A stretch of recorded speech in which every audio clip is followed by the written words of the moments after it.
Welcome back, Novello Nation, to another episode of the Aaron Novello podcast. We have with us the pride and joy of Hoboken and Jersey City, John Scipione and Kiro Nasralah. Yes, nailed that.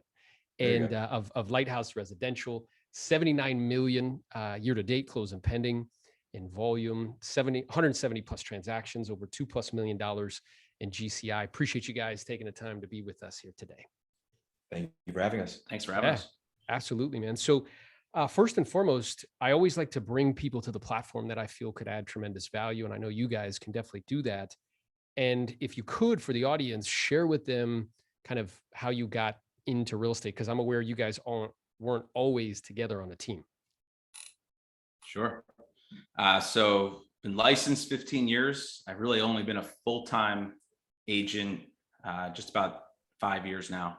Prior to that, I was working in real estate finance, Manhattan, with a private equity firm, raising money for developers, putting together acquisitions, that sort of thing. And always had my license and was doing transactions part-time, and eventually, got totally overwhelmed with the amount of options and opportunities that I decided about 5 years ago to go full-time.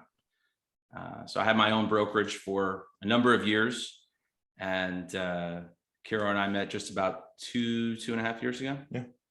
And, both shared a lot of common ideas and, around, prospecting and, doing more by, building a small team and sort of came from the same background as far as coaching goes, and, banging the phones, prospecting, that sort of thing.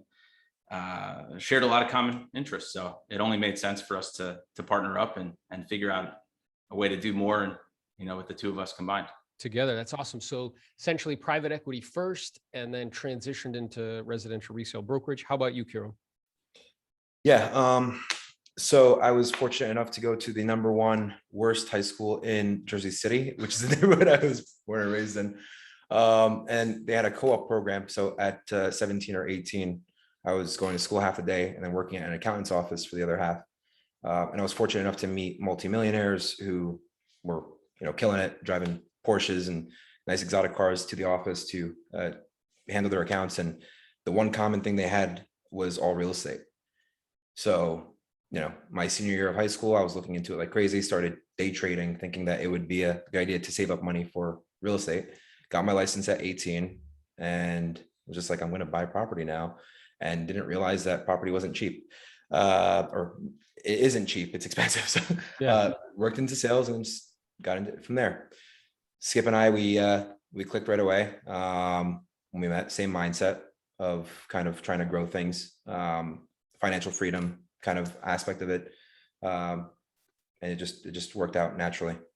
That's awesome, brother. It's so interesting to hear you share that story where being motivated, coming from a particular environment and being very motivated by exposure to have resources. I'm aware that I always used to read books around real estate. They had a tendency to gravitate towards it. So I figured what better way to learn about that vehicle than to help people buy and sell it. So very much so in the same vein, ultimately with the intention to raise capital to be able to do the investing thing. So that's awesome. That's a common theme that I see regularly amongst those that take it to the next level. So then I'm wondering, because it sounds like you guys were both doing your own thing, like what caused you to look at each other, even though, you kind of vibed and were like, okay, you're a cool guy, I'm a cool guy. Like what caused you to be like, hey, let's create a company together? Do you want to answer that? So I think we probably both would answer that differently. I think I'm just a systems maniac, or I try to be. And Kiro's younger, and I saw a guy who was just an absolute shark on the phone. I guess that's sort of how we got started. Like we would, both sort of do our own thing, our own deals Monday through Thursday. And then Fridays, we were like, let's get together and start prospecting together, right? Because prospecting's lonely and, you want to make it fun and different. So we would start prospecting together. And then, while doing that, we would just share a lot of different ideas. So I think what we brought to Kiro, or what my former company brought to Kiro, was maybe some more systems and some more like, processes. And then, what Kiro brought to to the table was just an overwhelming amount of energy. This guy is like, back in the day when we would have a room filled with 5 or 6 people prospecting, this guy would be standing on the tables screaming and getting everybody pumped up and, affirmations in that. So the two of us, and that's not me. So the two of us, together sort of brought together like a system, a process, and really to create that environment for other agents, right? Like that was something I always felt like my agents were lacking, right? They were lacking that sort of energy and enthusiasm, because I'm kind of the guy who just comes in, puts my head down and goes to work, and we needed that, and that's sort of what we were missing. So I think Kiro filled a big role there. I know that. I know. It's awesome. See that? It's a bromance, bro. It's awesome. So, and I'm curious, Kiro, from your perspective, so you heard from John, from your perspective, is that in alignment with what was true for you, or is that any different as far as what caused you guys to partner up? Because of the so like I didn't finish college, right? So I only was in there for a semester. I learned how to. My grandpa used to always have a saying where it says, money comes and goes, but people are forever. And if it costs you a couple bucks to learn somebody, then it's worth it. So the way that John would be talking about the people around him, so like for instance, staff or employees, and saying, I want to make her a millionaire. I want to make her a millionaire. Like I want to be able to achieve her wildest dreams. Those kind of things tell you a lot about a person, so that that when you have the same kind of goal in mind, that integrity and that kind of way that they approach the thing, you can actually take it a whole nother level completely with that person. So that's what I was the most excited about. That's interesting. So the thing that you were, I'm just taking notes as we're speaking, like what comes to the surface is two things. Is one is kind of the technical component, right, of what we do, which I know both of you are very good at. There's also a systems component of what we do, and you can only grow to the proportion that your systems will allow you to. Yep. So those two things married together can accomplish something that's really great. The other thing I think is interesting is that it sounds like from you, Kiro, it's not as though one's better than the other, but based on what you shared, is that it was more like a character thing, which was like, hey, this is somebody who not only understands the game in the same way that I understand it, at the same time, their values are in alignment with mine. Yeah. There's a very short list of what we're willing to sacrifice in order to achieve our goals, right? So it's like, that list is very small. So we're willing to do anything it takes to get where we want to, where we see it going. So that's what's exciting about it too. That's awesome, man. It's great. It's very good guidance and advice entering into any sort of partnership or relationship, is get very clear on what the values are first. Make sure they're in alignment, right? So the next thing that I wanted to ask you a question about is that you guys have done something. So you partnered up, you're doing deals, you're banging, doing technical work, working on systems, and that got you to a certain level. And then you guys started to, explore this idea of leverage through virtual assistants. So talk to me a little bit about that evolution, how that come about, why was that important? Sure. So I think I've been fortunate enough to just sort of like study the models of some other top producing teams, right? And I think one of the first things that we've always learned was that, once you get to that certain point, depends how many numbers of transactions you do a deal, but I guess everybody's different. But at some point, let go of the buyers, right? Hire a buyer's agent, leverage a buyer's agent. Buyers take more time, hire a buyer's agent to handle all of the buyers. So I sort of look at it that way. And then we got to a certain point where we said, you know what, some of these other top producing teams were really, really diving into virtual assistants. So I remember looking back, I had hired my first virtual assistant on Upwork, which was probably about 5 years ago.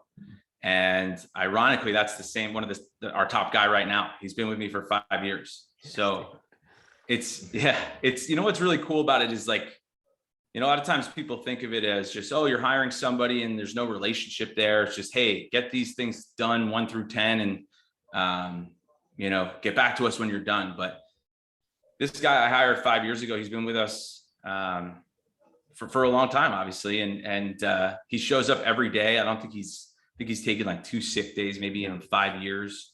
But every day he emails me at 7 a.m. and he's like, ready to go, sir. Ready to roll. And like, they come to work every day, ready to roll. So a quick funny side note is that he started with me, and I think we had him starting by calling, outbound calling.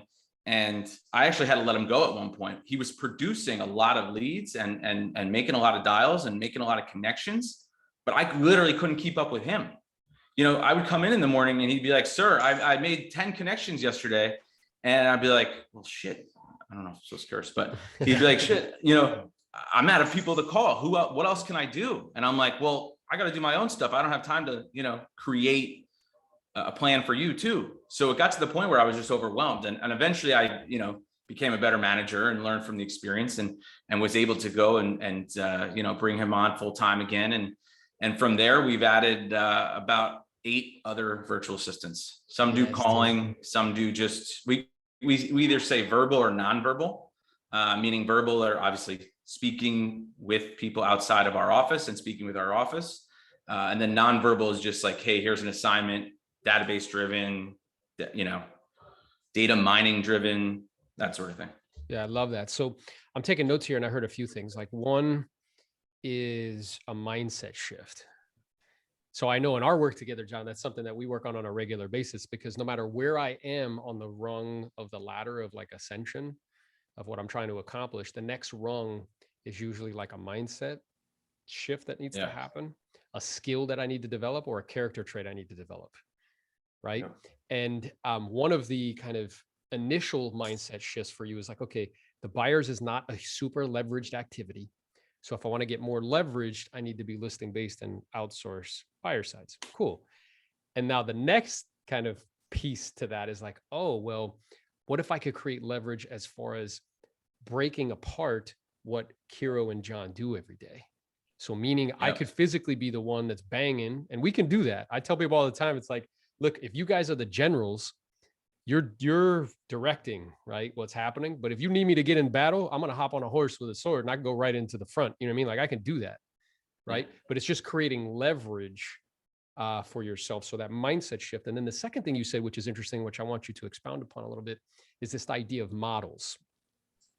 So one of the things we've talked about regularly, in our time together, is like, there's a model that's very high in profit, lower in time.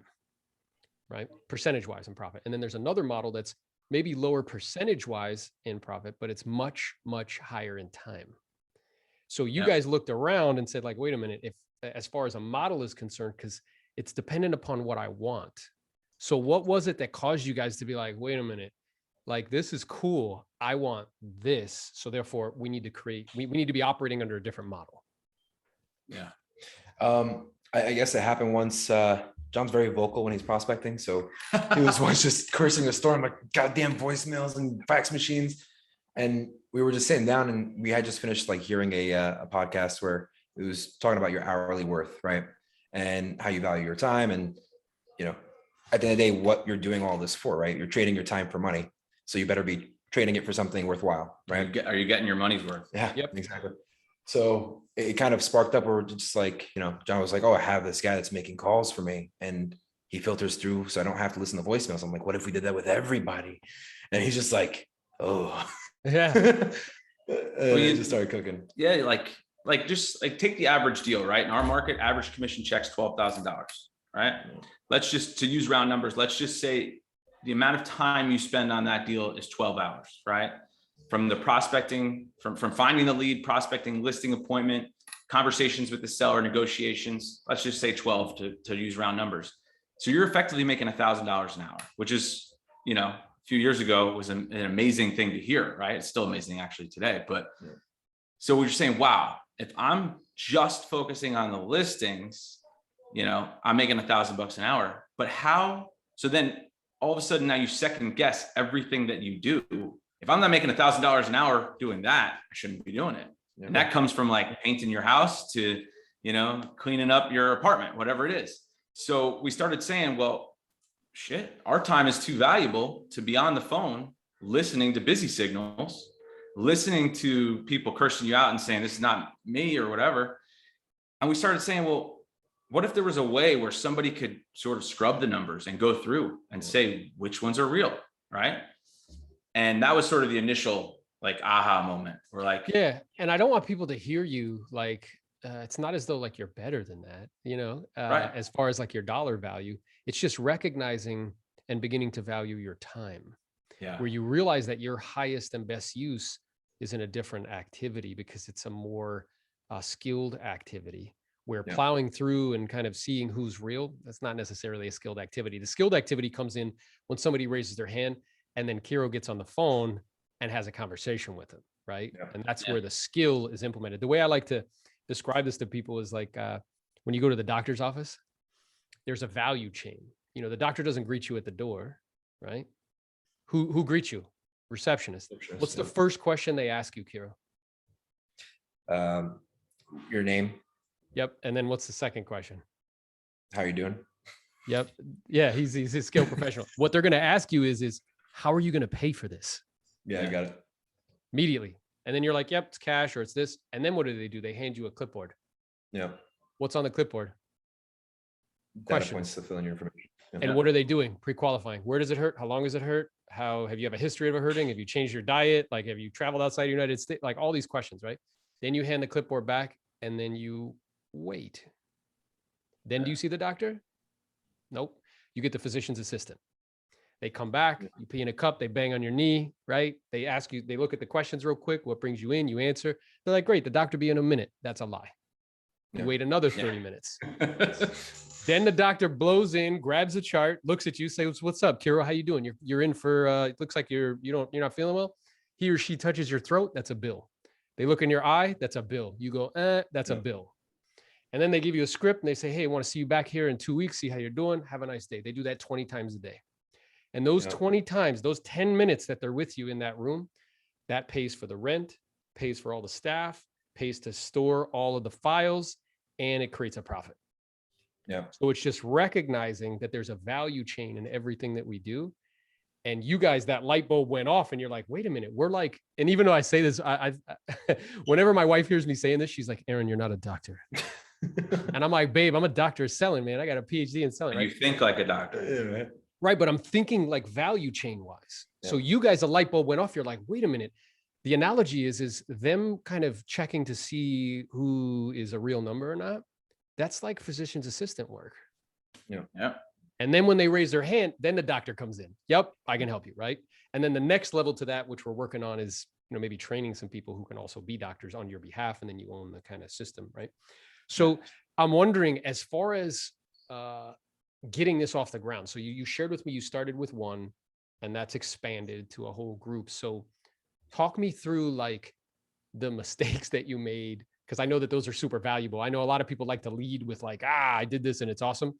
Usually we mess it up and that's how we get really good at it. So what were the mistakes that were made as you were building this thing out?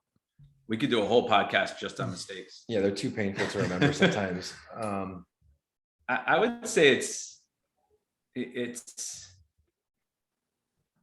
you have to remember we started first with just having outbound callers, right? So you have to add a person to the dialer, then you have to add, then you have 3 people to the dialer. Then your mind goes to, well, these people, this is getting expensive now, and these people better actually be performing. Yeah. I'd say the biggest mistakes early on were just not having enough phone numbers for them to call.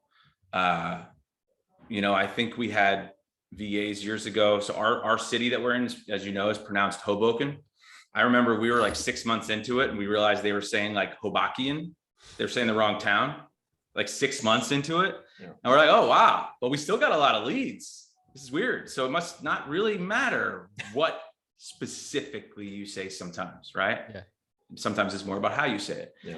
So I would say mistakes, lack of training. Then we added a role play. So they used to just jump on the phone, and instead we're like, we role play in the morning. Why don't they? So we started a role play at 7 a.m. And thankfully Kiro was the guy who jumped on every day with them at 7 a.m. And then so making sure that they were trained, making sure that they were saying the right things, making sure they had phone numbers, a million lessons to be learned about like, some of the infrastructure stuff. Yeah. So it's, I would say the most painful part is investing time in training, because you're wasting majority of your time doing that. And if it doesn't work out, it sucks.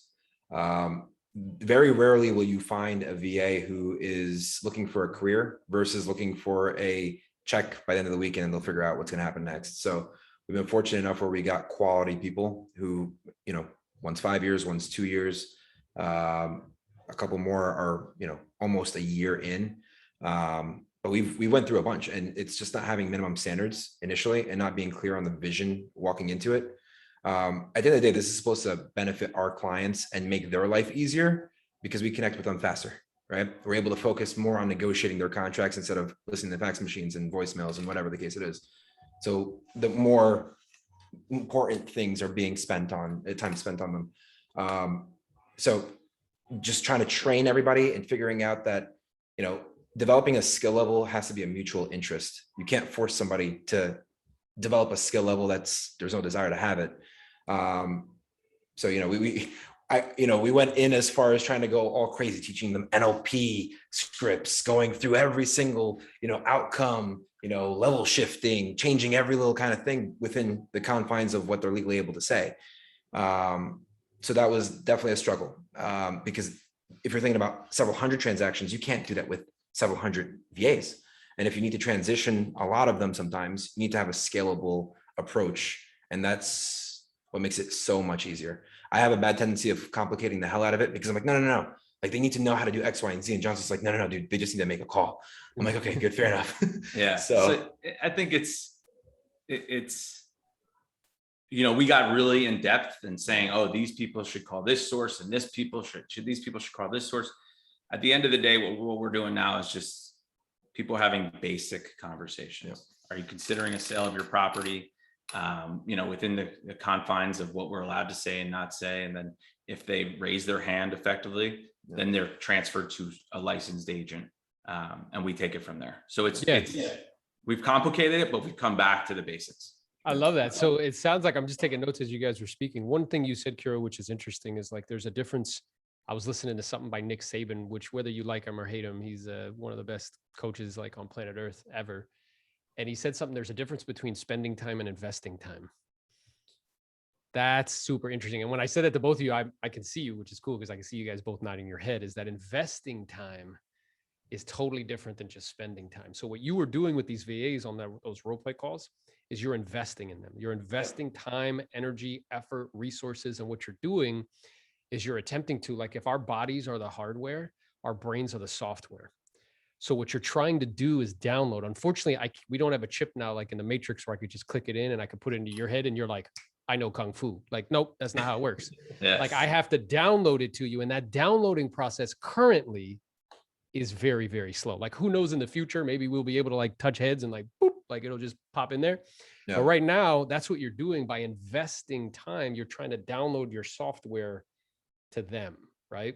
So you took the time to invest the time. The other thing I think that's super valuable for people is this idea that like our tendency is to overcomplicate, right? It's to make it like so intricate, so detailed. And we have to remember, like, it's not like we're getting like super duper top tier, like, fancy, the idea is I remember somebody, I think it was in the E-Myth, where he was saying that like McDonald's doesn't make the best burger.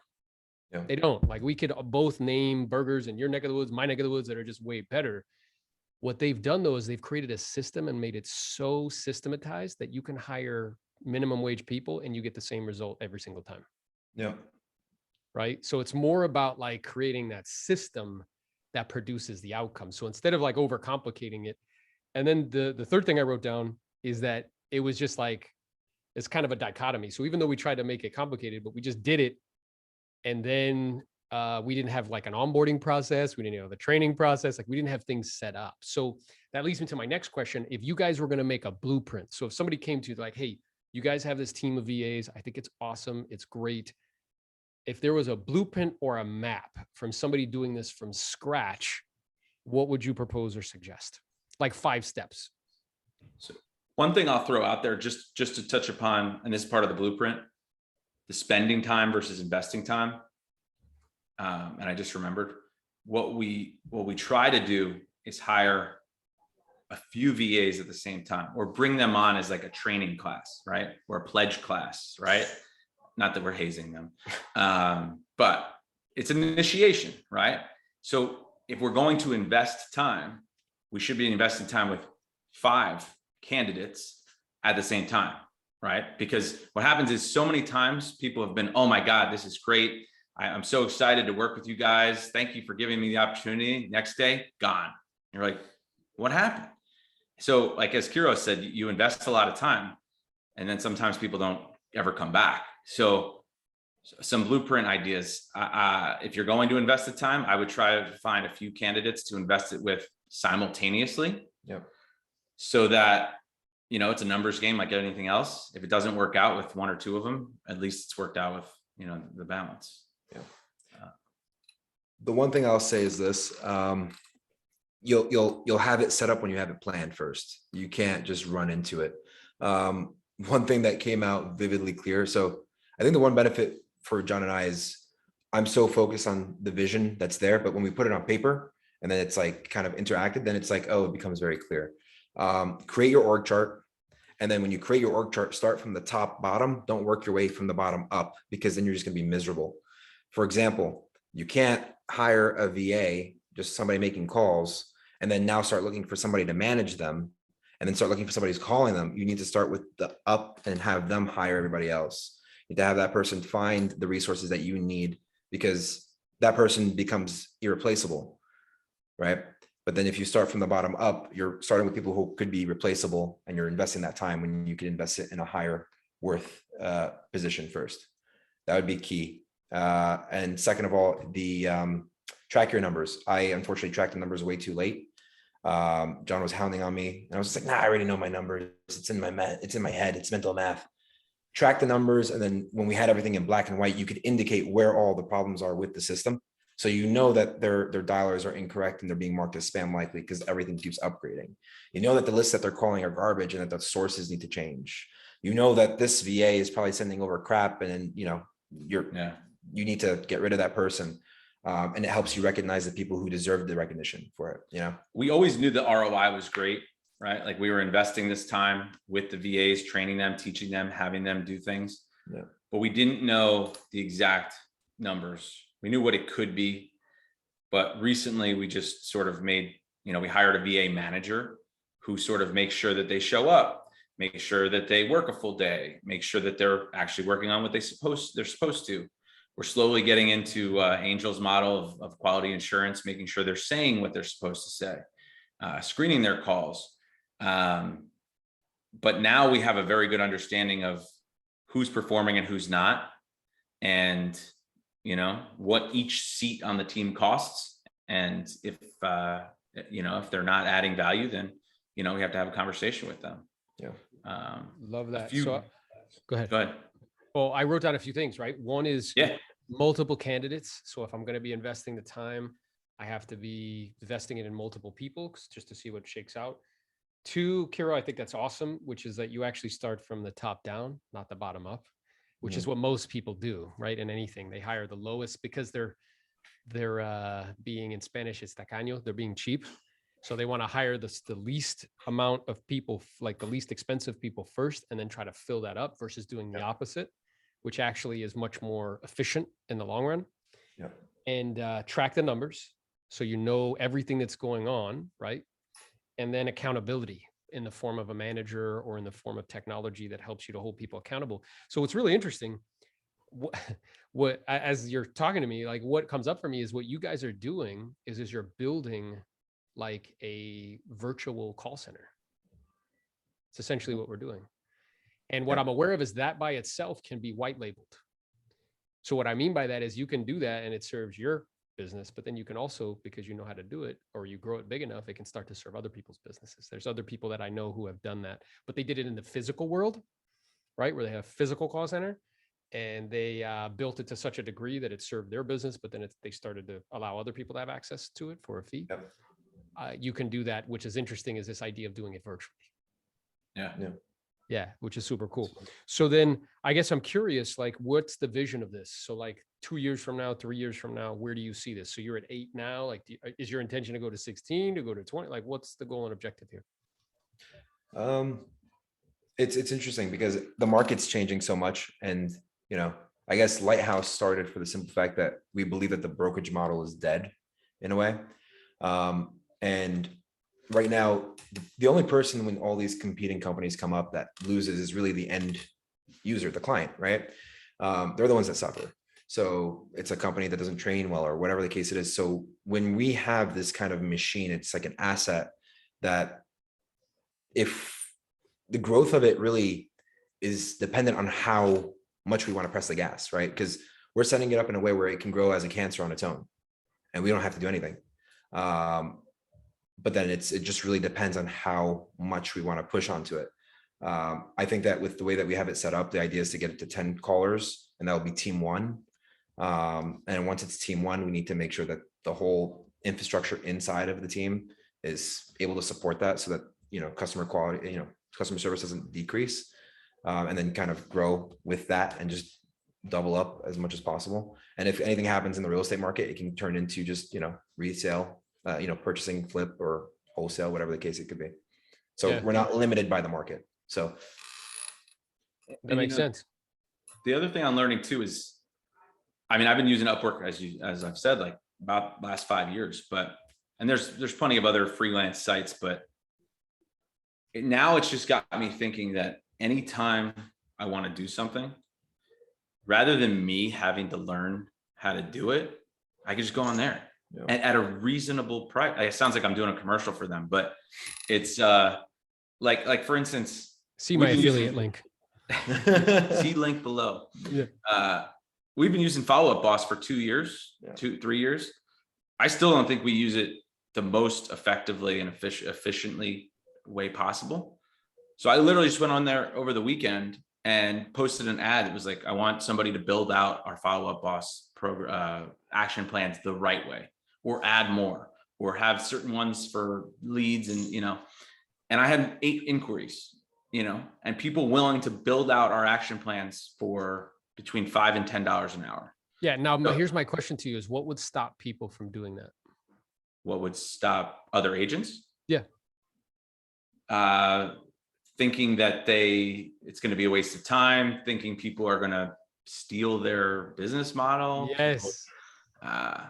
Who knows? There's millions of excuses, but sunken cost versus opportunity cost. Yes, team. Yeah. Which we spent on a mastermind call we spent the whole call talking about the difference between sunken cost and opportunity cost, where I'm focused on the sunken cost of time and money, but I'm not thinking about what it's costing me in the long run. So I had a conversation with a dude. I'm pointing because it was next door. I was at a pool party and he owns 7 or 8 Airbnbs and it produces a meaningful income. It's a 6-figure income. And we're at the pool party and he's talking about it. And it's a straight up job for him. Like he does everything. He does all the bookings. He, changes the furniture for the different seasons. He does all the maintenance. Like it's a straight up job. Yeah. And then he says to me, he's like, well, I could sell all those because the prices have gone up so much. Like I could sell them and make a lot of money. I said, well, why don't you hire a manager? He's like, I don't like to give people money. I'm like, sunken cost. The second one he said to me, he's like, and I'm like, well, why don't you just sell it, extract all the money and go put it in something? Because it would be a meaningful amount that produces 5 or 6%. You won't have to do anything. Yeah.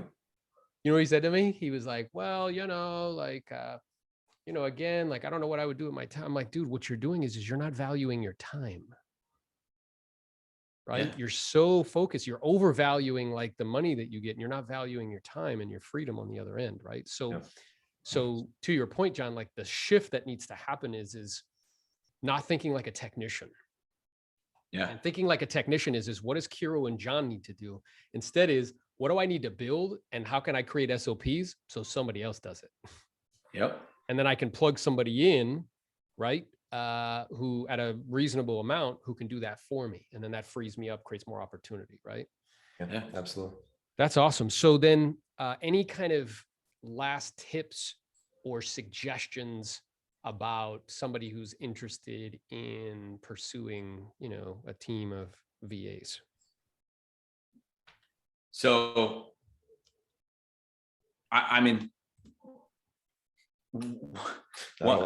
one thing I would say is hire somebody that, you have a good gut feeling about them and invest the time and, like we said, interview a few people at once, train a few people, record the trainings so that you can share it with other people down the road. You don't have to have that conversation twice. That's something you and I have been talking about a lot. Make SOPs, like the standard operating process, so that they can refer to it. So again, you don't have to have those conversations twice. There's sites like Upwork where it literally records their screen. Those people that are worried, are they actually working? It records their screen every 2 minutes or 3 minutes. It shows you a screenshot so you can see they're working. You can pay them with a credit card. You don't have to get involved in all this crazy money wires. Couple of things we've learned is like, make sure they have a good internet speed, right? Don't just assume that everybody like in the US has high quality internet. A lot of these people are working with much lower speeds. So do a screen share and make them show you their screen and their speed. Make sure that they actually have some infrastructure, right? Like, I mean, if you're going to want them doing Zoom calls with you every morning for the role plays, they need to have a camera. A lot of people don't have cameras, headset, microphone, whatever it is. Like, these are questions that, you might think that everybody here in the US uses every day, but those are things that you definitely want to, ask them. And for me personally, knowing that I have, a virtual assistant starting tomorrow at 8 o'clock, I'm like, well, I better have a long list of stuff for them to do, right? Ongoing projects, daily projects, just because I'm the kind of person where I'm like, if I'm paying somebody and they're just sitting there saying, well, what can I work on? It just kills me. So I'm like, that's the sort of thing that gets me up earlier. And I'm like, I can't have them sitting there doing nothing. And trust me, when you put a gun to your head and say, I have to come up with ideas, there's all those things that you've been meaning to do, building out your Instagram, building out your CRM, improving your website, all that stuff. Yeah. And the awesome thing about VAs is that Angel actually said it, which I thought was really insightful. He said, most of us are chronically understaffed. And with VAs, you can actually be overstaffed. Yeah. Even if you don't really need them at the moment. And he said, and when you do that, because they're so cost effective, everything gets better. Even if you don't do more deals, like everything gets more efficient because you have more hands that are, touching things. And to your point, Kiro, the consumer gets a better experience. Any last suggestions from you, Kiro? It's I don't know how to say it politically correct, but because they're miles and thousands of miles away, they're still human, right? A lot of the times when we're talking to people, you'll get scammed, right? A lot of screwery will go around. However, there are some that are great and amazing, right? And those are the ones that you need to pinpoint and keep in value. We know what some of their kids' aspirations are. One wants to be like an astronaut, and one wants to be like a flight attendant. So it's like really the ones that are good, you value and you give them the recognition and you take care of them, and then you share the mission, vision, and a plan, and then they buy in 100%, and then they're able to build around it. I think the best form of flattery for us is when family members and cousins and everything else are being kind of like encouraged to join the team because they know that they're going to get taken care of, Yeah. Like the one guy that's been with us 5 years, he's introduced us to his cousin who's now been with us 2 years. Yeah. He's a rock star too. In our top two, both of their wives have been involved in some shape or form, whether it was just like doing skip tracing, more data entry stuff, recruiting. Stuff. Yeah. So, sometimes it's, hey, we need somebody who can do social media. Other times it's like, hey, my wife's like, her past history is like, let's just say social media or whatever. And we're like, well, we need some social media. What can she do? And we sit down with her because we trust her already. It's like, it's worked that way. So, yeah.